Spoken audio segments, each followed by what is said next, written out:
Sie noch vorstellen? Yeah, sorry. My name is Kim. Nice to meet you. Can you introduce yourself? Hi. Sorry. I'm Jacinda Chew, and I am the studio art director of Insomniac Games and the art director of Spider-Man. Yeah. Kim Christian, the soundtrack. Yeah. Cool. Yeah, nice to meet you. If you can speak up a bit, it would be great. Because the microphone captures otherwise more of the air conditioning. All right.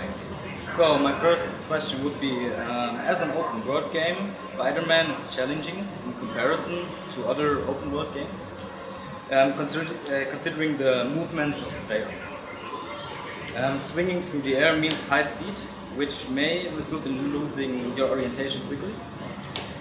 Could you tell me about your concept and challenges of the traversal moving in Spider-Man?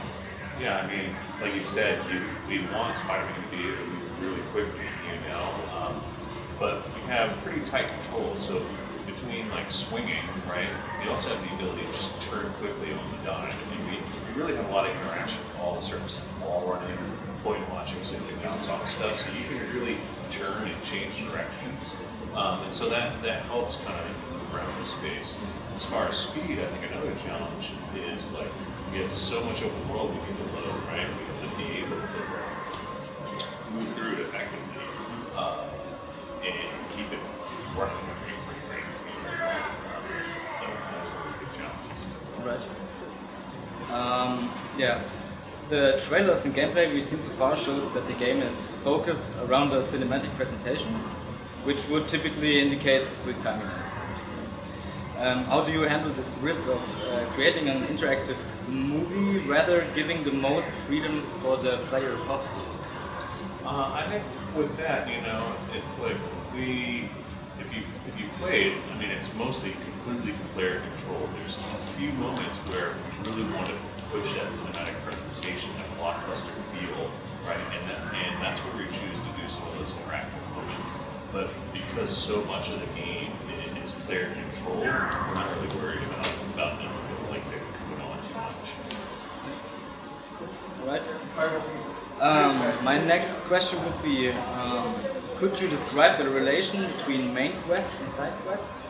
In which way are side quests implemented so that they fit seamlessly into the narrative of the story?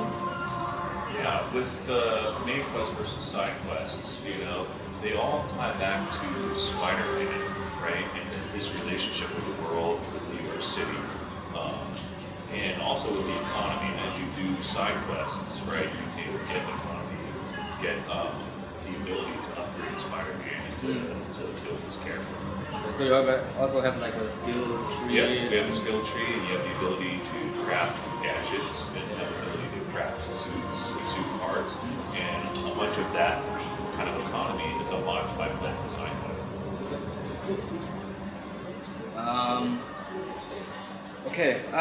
Is the open world more like a kind of superhero playground, or does it rather dictate the player, Spider-Man, where the challenges are? I mean, it is definitely a superhero playground. We built the city in traversal just into each other. We want you to play around and bounce around. But the city's also its own character. We really wanted to build a living world, a city that knows Spider-Man, and knows how to interact with him. So you can swing around and be on the rooftops, or you can land down on the street and like interact with civilians. They know who you are, they'll call you out, you can high-five them. So yeah.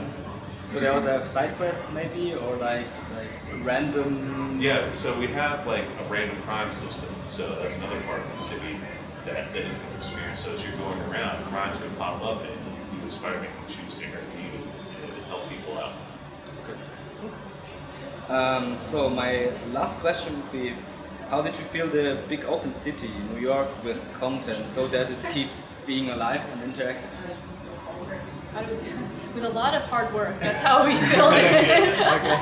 But I think just to kind of leverage or bounce off of what Cameron just said too, a lot of what happens in the world does tie back to the narrative. So I don't know if you had a chance to play it, but for example, part of the side quests involve Peter Parker's or Spider-Man's backpacks. So because he has been protecting New York City for 8 years, he's had to change into a Spider-Man costume many, many times. So you'll see that there's these webbed up backpacks all over New York City. Yeah, I've seen and it. then inside, there's a lot of items that relate to his backstory and his origin.